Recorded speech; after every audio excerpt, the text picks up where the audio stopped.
strikes and stuff, and it's scanning ID. Like if I have a game, Good morning, everybody. it's Morning.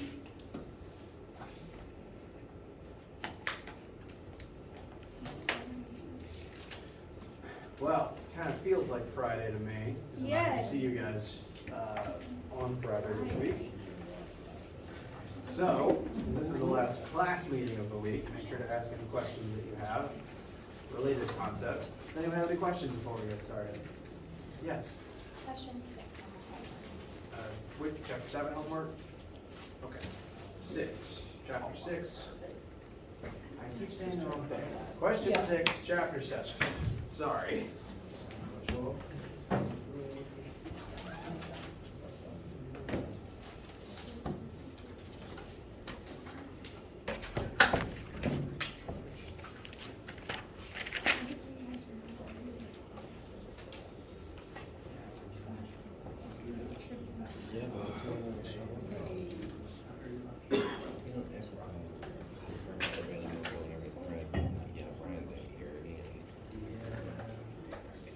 I don't know why mine is so much bigger than everyone else's.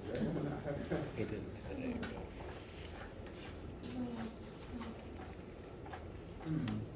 I got the big one, yes. The Mac Daddy. Why he telling you about it? Okay.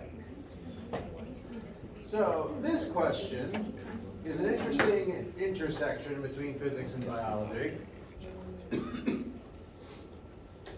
And to give the gist of the math real quick, I got markers.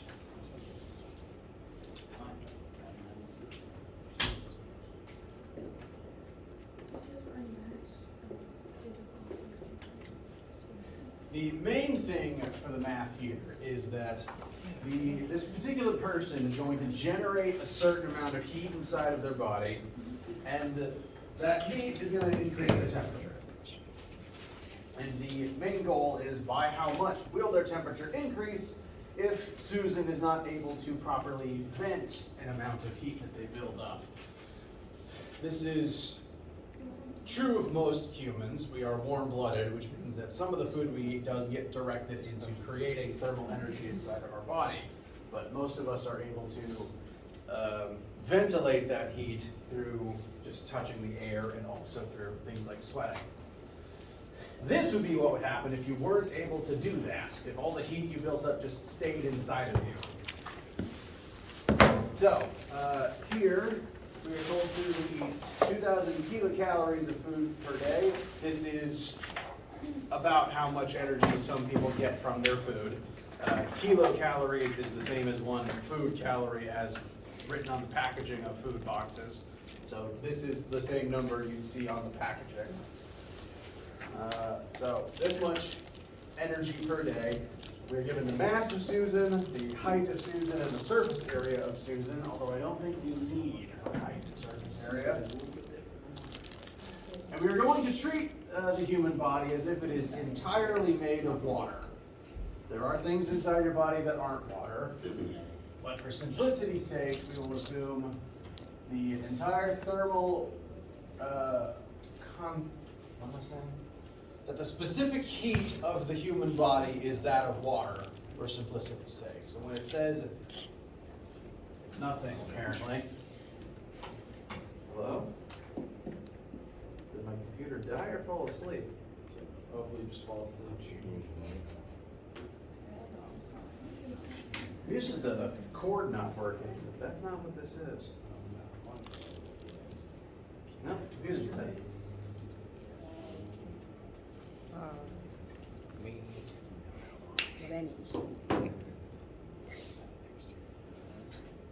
We will talk about this question, but I need to go get my laptop charger. I didn't think I needed it because it looked like the battery was at 50% capacity.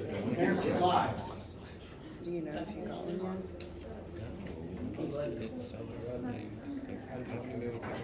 yet? I know what it is. I know what they're doing. They claim. But yeah, ideally I want to make a townhouse. Wait, where do they now? I'm just looking at it, like I was just, Where are you living now? The house. Yeah. Really? Where? At the second hand house. What the hell? I knew Andy knew there. A little bit, right? Mr. Hug.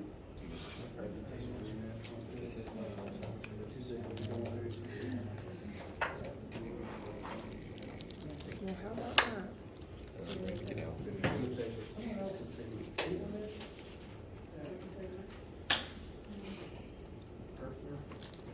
Where y'all wash your clothes?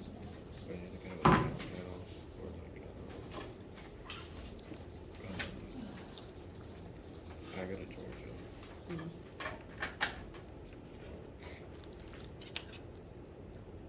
So what, you just stay in there where your kids are washing? Yeah, I got a spring house. Okay, well, while that's booting up. So, the puzzle of this one is determining exactly how much thermal energy Susan generates throughout the day. You're told how much food she consumes, and then given a percentage of how much energy of that total intake becomes thermal energy in Susan's body.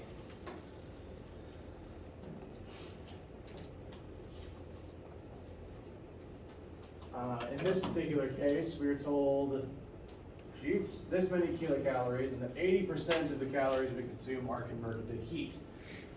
That happens, if that's true, I don't actually know the biology statistics of that, but if that's true, that happens over the course of the day as you're moving around using energy. Some of it's turned directly into heat to keep you warm. The rest of it is turned into heat slowly as you move your muscles. So,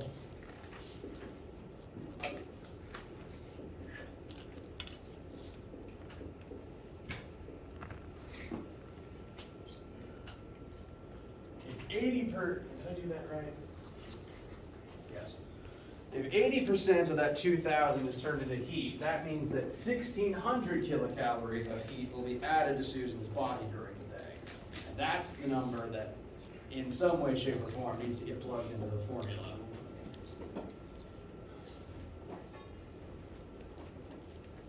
As soon as I pull up my calculator.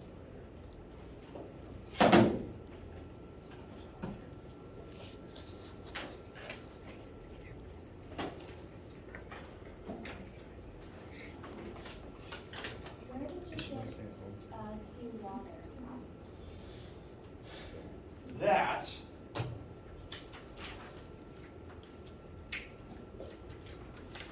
is right here on the formula sheet. There's an entire chart of specific heats on here. If you ever need one that's not on that table, I will make sure you have it. Although if the homework asks for it and it's not on there, you are allowed to look up constants on the homework. Because Chief is very rude and doesn't always give them to you.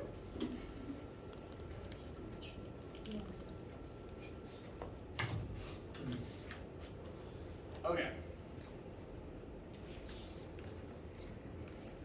So,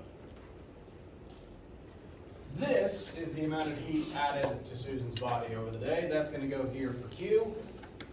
We've also got Susan's mass, specific heat of water, and lastly, to use that to calculate the increase in temperature if all of that heat simply remained inside of the human body rather than being properly ventilated. To kind of go ahead and give the game up, that would be a temperature increase of about 24 Celsius, which would kill you because the difference between 0 Celsius and 25 Celsius is the difference between freezing and room temperature.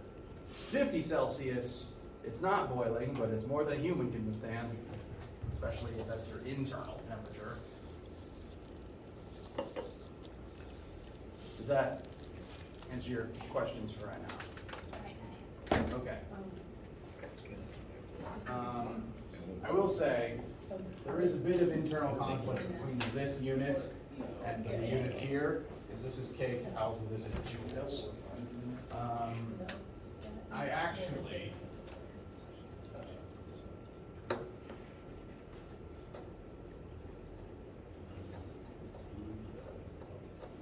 there's multiple tables for C. Some of them list them in joules, some of them list them in calories.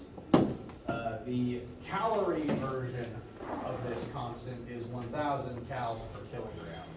If you use this constant in place of this one, you don't need to convert calories into joules. You could actually use calories in this formula if this is the constant you use, because the units would match. You would still have to convert kilocalories into normal cals, though. Yes? Could you plug in the rest of the numbers for me? I'm kind of. Sure. Yeah. So as I said, if we use this constant, you don't have to convert calories into joules, but you do still have to convert kcals into cals. Oh, okay. It's worth noting, kcals is what's in the food you buy. It's just kilocalories, which means you eat 1,000 times more calories than that number. It's little c calories. They make it kilocalories on the boxes, I assume, so the numbers are smaller and therefore less scary. I don't know why they're supposed to be scary, because the calories are the energy that keeps you alive. Mass of the human, specific heat, I'm going to use the 1,000 calories per kilogram degree Celsius, so we don't have to convert calories into joules. And lastly, solve for delta T. Just make eggs. Throw them in a pan. Questions? So for C, you just took the water and converted it into cals? Yes. So for C, I'm using the specific heat of water because the question, this is chapter 7, number 6, tells us, although the body is only about 2/3 water, we will model it as being all water, which is code for use the specific heat of water for the thermal properties of the human body. And of the two versions of the specific heat constant for water, I chose the calories one, since calories is the unit of heat we were given. So, just a question, out of curiosity wise, but it mentions her height. Where does that come into play? I'm not, oh, hold on. Is there more to this question? This would be a noticeable temperature. Oh, I haven't actually talked to somebody about it. In this question, as it's written, it doesn't.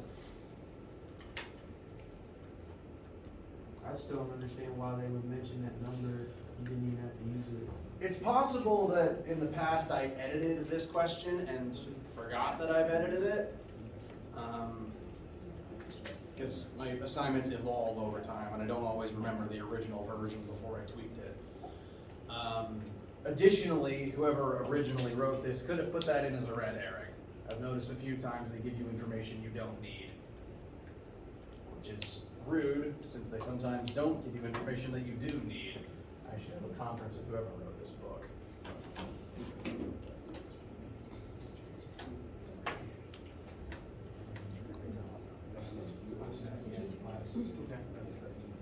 Any other questions here at the start?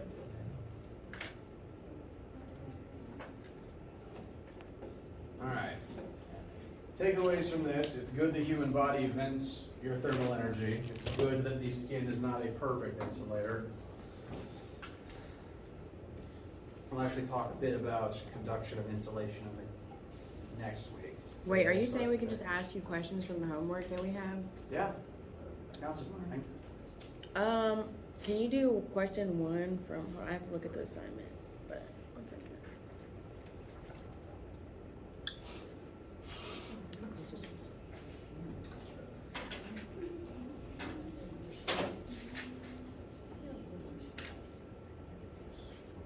I think it's from the thermodynamics homework. Yeah, question 1 from the That's 3. This one? no. Oh wait, thermodynamics. I think that's chapter 8.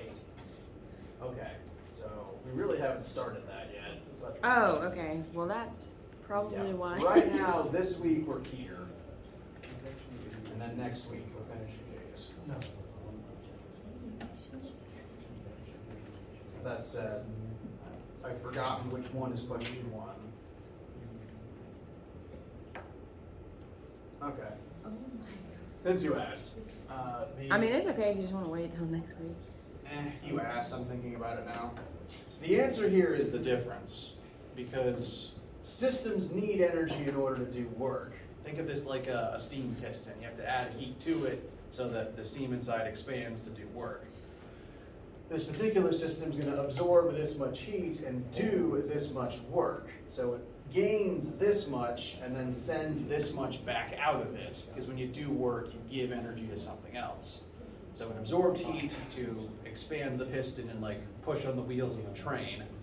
And it pushed and gave the wheels this much energy out of this much that it had. Therefore, the change in its own internal energy, this is the energy it keeps left over after the fact, is the difference between the two. Wow. Consider this to be like the food you eat versus how much effort you actually exert, and then this is how much heat is left in your body after the fact. And that's why you have to stop and cool off afterwards. That's actually so painfully easy. Things are trickier It just than took that. me Things so are tricky long when you to haven't figure talked it out. about them yet. Okay. You're working ahead. It's okay. What chapter is that? This is 8. This is next week's stuff. Gosh dang. Okay,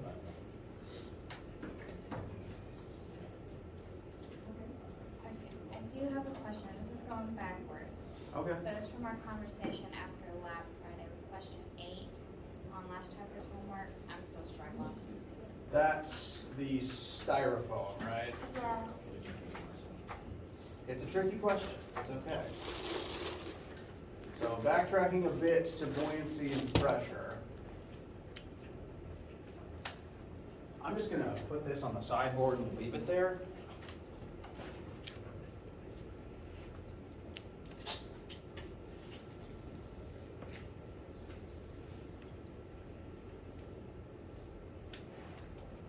The styrofoam ball, you want to keep it in place under the water.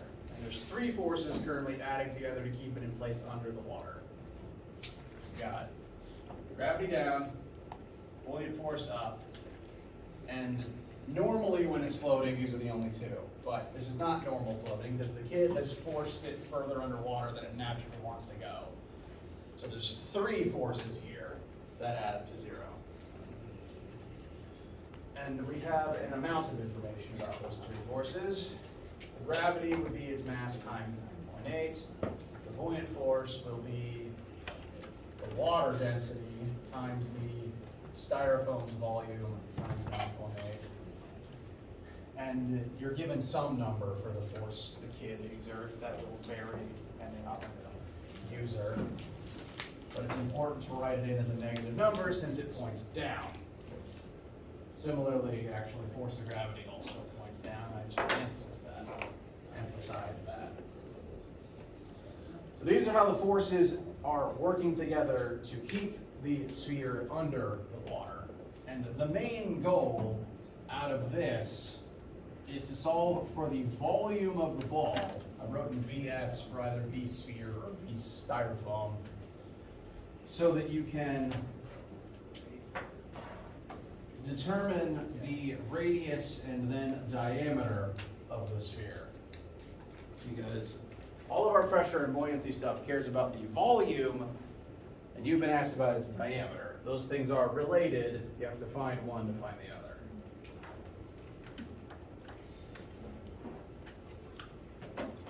So the overall goal, use this to solve for VS. Plug VS into here, solve for radius. Radius times 2 is diameter. There's one more unfortunate trick though, and it's that you were not told the mass of the styrofoam. So have to get a little bit tricky. Density equals mass over volume, therefore mass equals density times volume. And while we don't know the mass of the styrofoam, we do know the density of styrofoam as per the question. And we want to know the volume of the styrofoam. So instead of M, I'm going to write rho V. But I have to be specific about which density this is.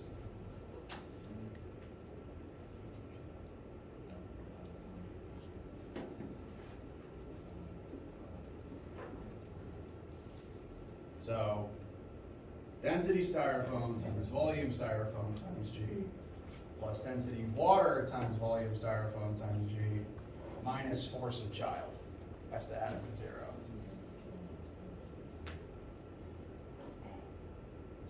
this is just a workaround since we don't know the mass of the ball.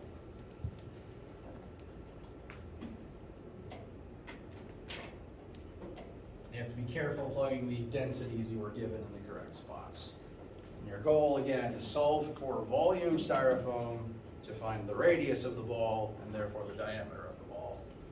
I'm going to leave that there for the foreseeable future.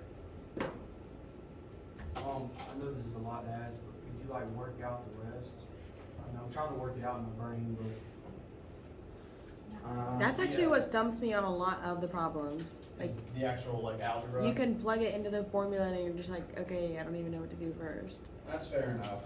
And this one's additionally maybe unfairly tricky because of the units that were given. Because it lists the two densities in grams per centimeter cubed, whereas I think it's probably better to do it in kilograms per meter cubed. Let me check real quick.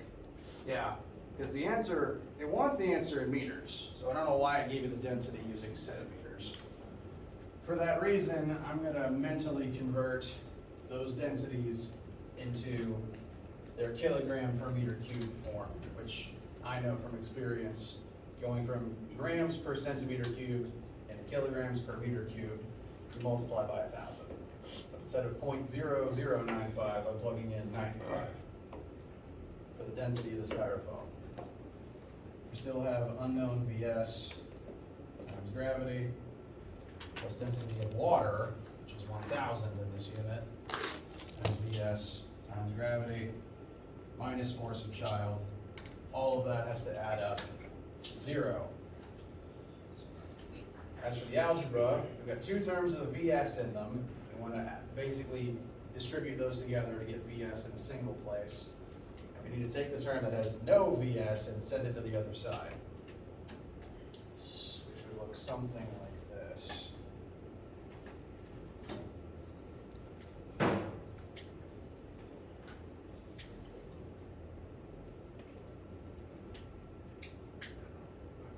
So from here to here, I sent the force from the kid, which is negative on this side because it points down, over to the other side, which would make it a positive number.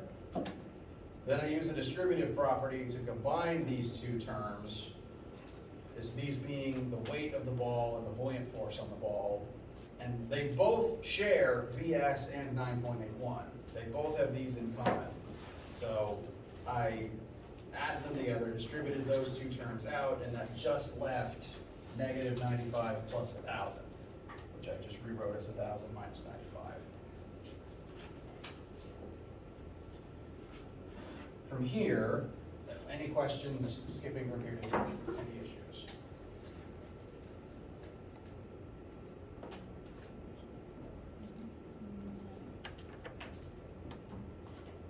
Okay, getting some confused glances.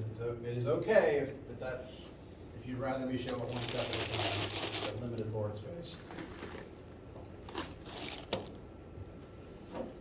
That means Vs would be 500 divided by 9.81 and also divided by 9,000,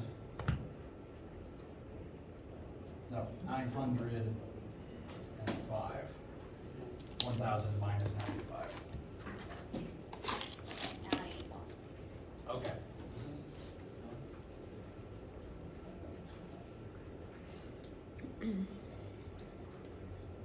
$500 over 9.81. So I'm just taking the 9.81, sending it over.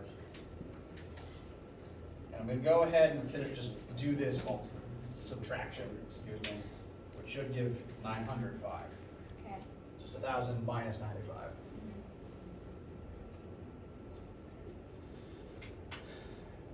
500 over 9.81 is 51, basically. So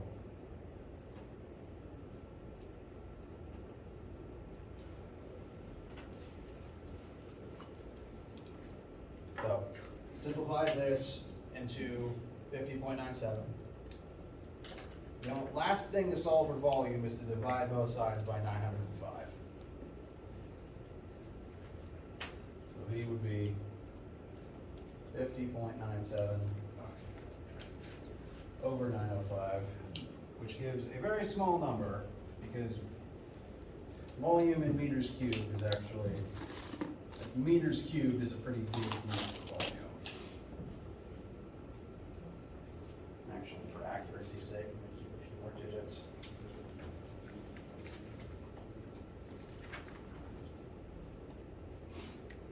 So, teeny tiny volume, 0.056, etc. meters cubed.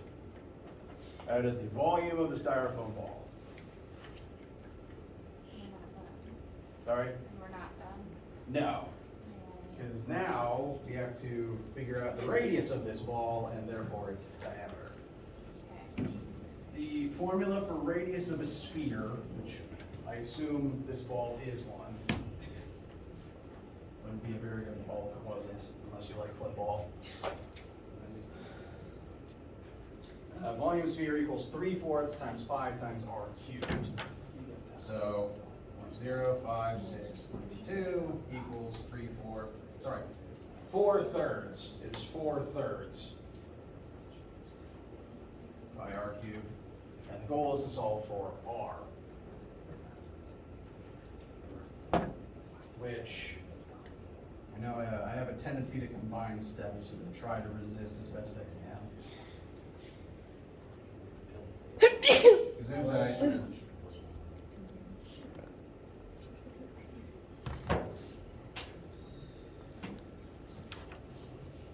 resisted a little bit. Divide both sides by pi, divide both sides by 4/3, which is the same as multiplying by 3/4. And that gives 3/4 times volume divided by pi equals r cubed. And you'd eventually have to take the cube root of all this to get r. The cube root function, if you haven't had to find it in a minute, is squirreled away inside the math menu. It's, for me, the fourth option down.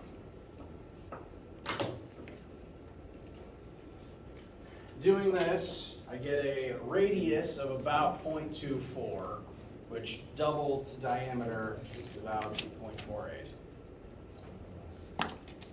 Now, are we gonna have a problem like this on the test? No. No. There will be buoyant force question on the test. My plan is not to make it quite so puzzly. Like, Thank you. 3 forces having to factor through and having to figure out this trick with the density. I'm not planning that. That takes time you don't have on a test. Thank you. Homeworks, I'm okay making puzzly, because the point is you're sitting comfortable in your dorm and you've got time to do it. And you've got time to come ask me about it, and then we can have a laugh about it. That's not what the test is for. Here we go, Sam.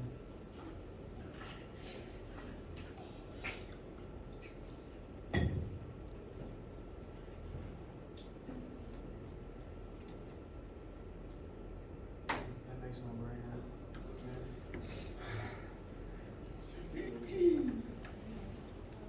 I've been doing this too long. I look at that and think, ooh, logic puzzle.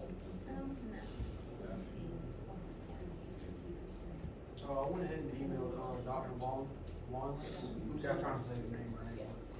It is Juan Liss, like Obi-Wan, and then I can't think of a Star Wars character with Liss in their name.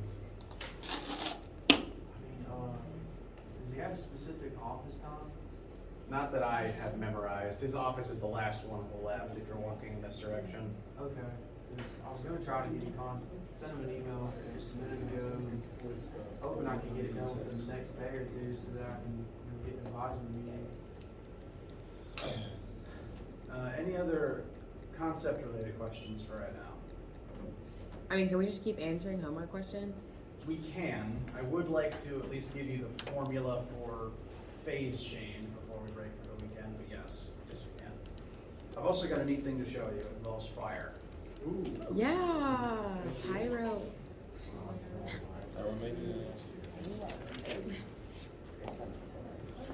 Actually, would you mind if I did my demo and showed you the formula just to make sure I don't run out of time? Do you need an assistant? Because Avery will write a volunteer. I mean, someone could hold the flaming piece of paper if they wanted to. Okay. Embarrassing. Avery, go do it. Not required. We do not volunteer people for themselves. It seems like a.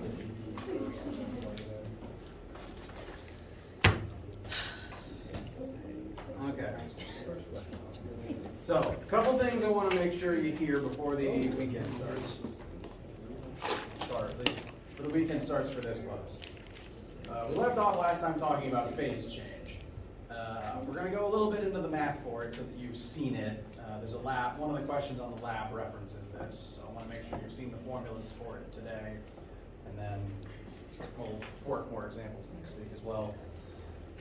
But phase change happens because of something I've already mentioned, and that is the notion of thermal expansion.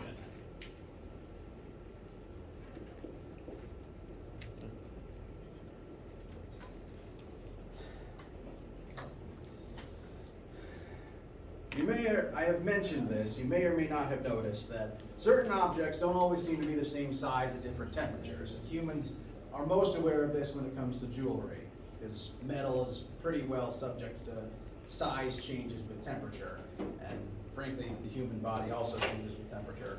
So if you've ever had to wrestle with a ring, either sliding off when it fit earlier or not going on like it's supposed to, thermal expansion may be the cause of that.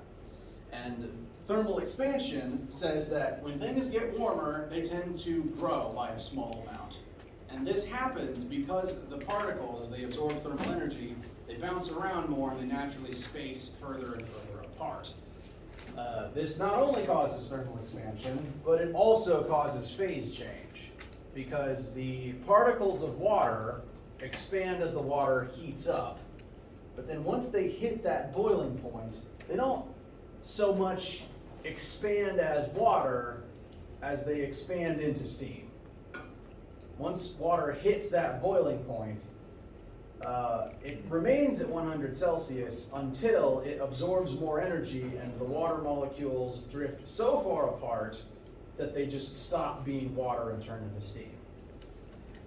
Now, if this idea of thermal expansion sounds a little far-fetched because you've never witnessed it yourself, I can cause it here in the room and try to prove to you that it exists. This is a highly delicate tool known as an iron ball. Highly advanced stuff that we're working with here. And this is precisely machined such that it fits through this ring. It's exactly the right size to pass through with little to no effort. However, if I superheat the ball, it will actually grow to where it will no longer fit through the ring, and that's what I'm about to do. I'm going to set fire to this paper and use the fire to heat up the wall.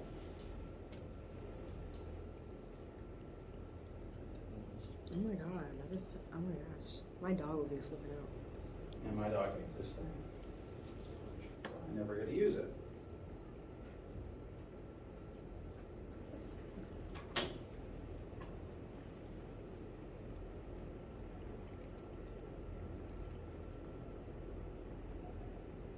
That's not nearly enough fire.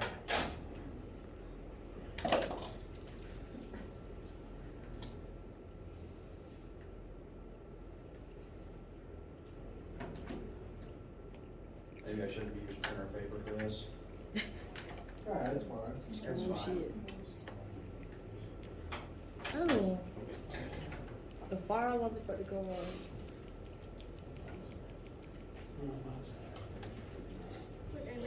So these screws.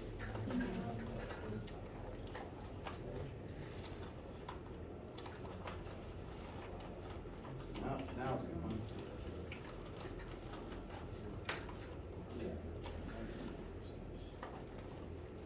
All right. Behold. Whoa. It doesn't fit anymore. But if I run it under cold water,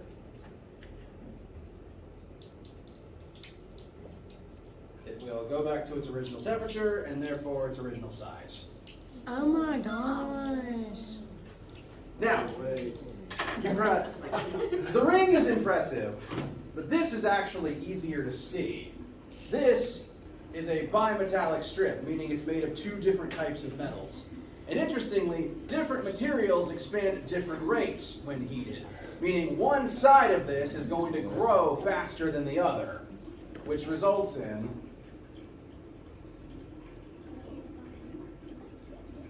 it is bending, and not because of gravity. Here, I'll flip it and prove it. Now it's going to curl upwards. So both sides are growing with temperature, but one side is growing faster, which causes the warping effect. And this is kind of a major problem in the construction industry. Done with that now. And then if I cool it, it goes back to normal. So thermal expansion is real, and it causes more things than you'd realize. One, it causes half the cracks in the road, because the asphalt is constantly changing temperature between time of day and time of year. So as the concrete grows, there's not enough room for it to grow, and it stretches beyond its means, and it shrinks, and that constant warping causes half the cracks you see in the streets around here. Similarly, it also causes phase change, because eventually the material just grows so much that it can't maintain its form anymore, and it turns into the next stage up as you heat it. If I heat that metal enough, the particles get so far apart, it literally just melts. And if you keep heating the liquid, the particles get so far apart that eventually it just vaporizes. Which is why the steam always takes up more space than the water it came from. It's one reason why. So thermal expansion is real, and it is linked to phase change. And I always enjoy setting things on fire to demonstrate that. Now, the math for phase change. I mentioned that phase changes happen at a specific temperature, but they don't immediately happen. The temperature of the change is simply the temperature where it begins to occur. Water tops out at 100 Celsius, and it doesn't actually get any hotter than that while it's still water, as seen on this graph.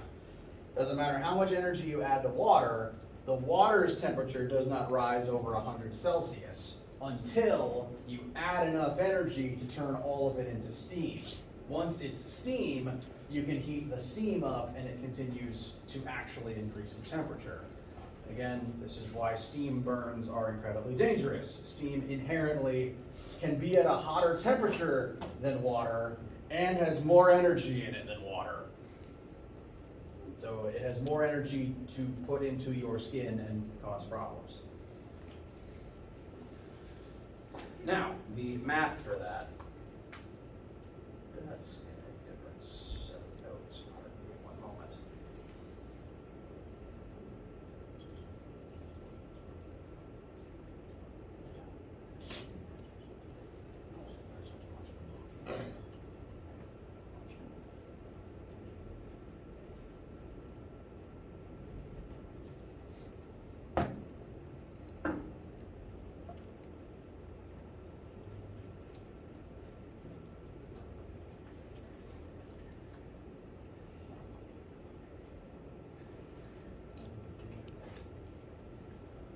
Apologize.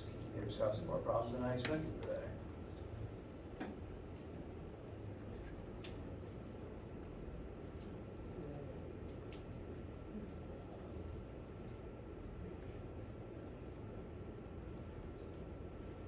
Oh no.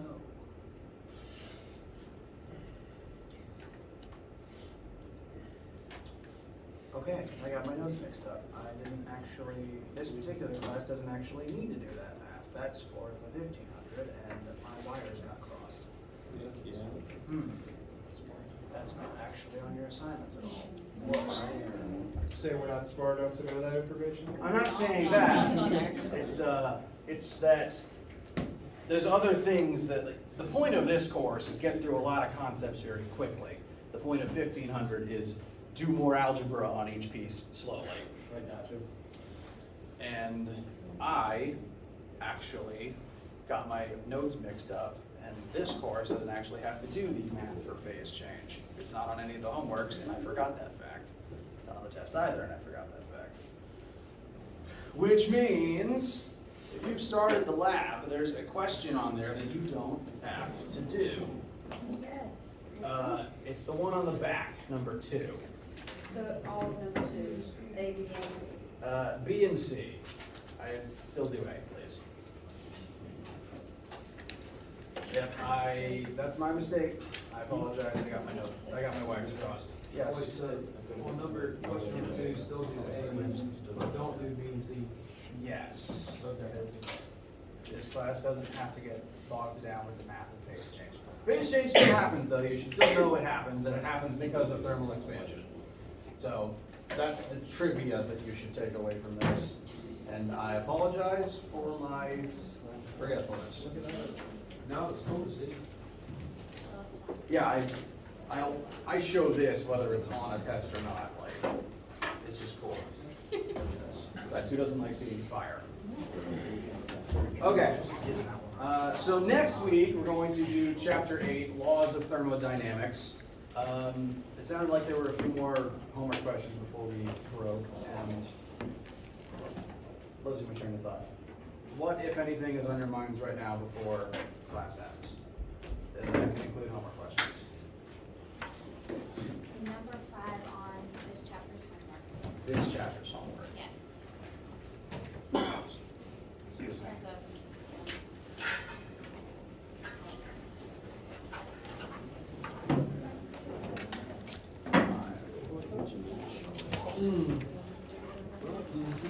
Y'all have a good break. All right. This is actually Oh, I was like, was not that me? all that Ew. different to the human temperature increase question. Similarly, it's how much what is the temperature increase of the water by absorbing a certain amount of energy from the weird place? It's just the weird place rather than, food intake. Oh, I don't want to go is to my next class. water heating up as it falls. okay. So it's still Q equals MC delta T. You still need Good grilled cheese. You still need to consider specific heat of water, and you want to know how its temperature increases as it falls. And the energy it absorbs is some of the GPE that it had before it fell. Because when things fall and when they hit the ground, in that impact, some of the energy it has gets converted into weird places like heat. Like the GPE does turn into KE on the way down, but on impact with the ground or with a water wheel, turbine, skyscraper? Waterfall, thank you, I lost what that was. Some of that GPE eventually ends up as heat, because when any collision happens, some energy turns into heat. And that's why kinetic energy isn't maintained in inelastic collisions. It's why we noted momentum was conserved, but KE was not, because KE turns into things like heat. And from start to finish, that means the energy in this falling starts as GPE, turns into KE on the way down, and then some of it becomes heat on impact with the ground because of that collision. And this question is saying that a certain percentage of that GPE becomes heat, and that heat is going to warm up the water that falls. The water's warmer after falling than it was at the top, because some of that GPE eventually becomes heat. So this is the MC delta T part. This is the temperature increase due to absorbing energy. And the energy it's absorbing uniquely came from GPE. But not all of the GPE, just 11% of it.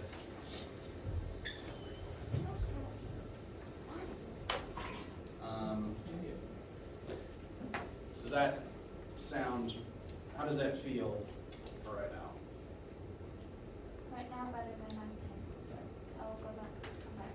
Basically just find GPE, multiply it by your percentage, plug that in for Q, and then solve for C, or delta T. Yes. There's there's one trick here, but it's weirdly a trick that makes things easier. You're not told the mass of the water because you don't need it. It just cancels since it's on both sides. Okay, so that's round. We're good.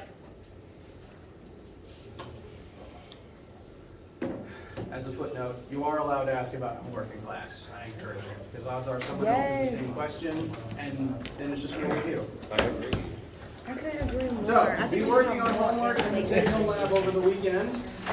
Next week, we will do chapter 8, laws of thermodynamics, and then we will transition into test 2. If you know you have any questions, have a wonderful break. Yes, those are both of my exam times for both of my 1,000 sections. You can attend either because I'm doing the same exam. Okay, thank you. May 3rd. May 3rd, Wednesday. Have you ever heard of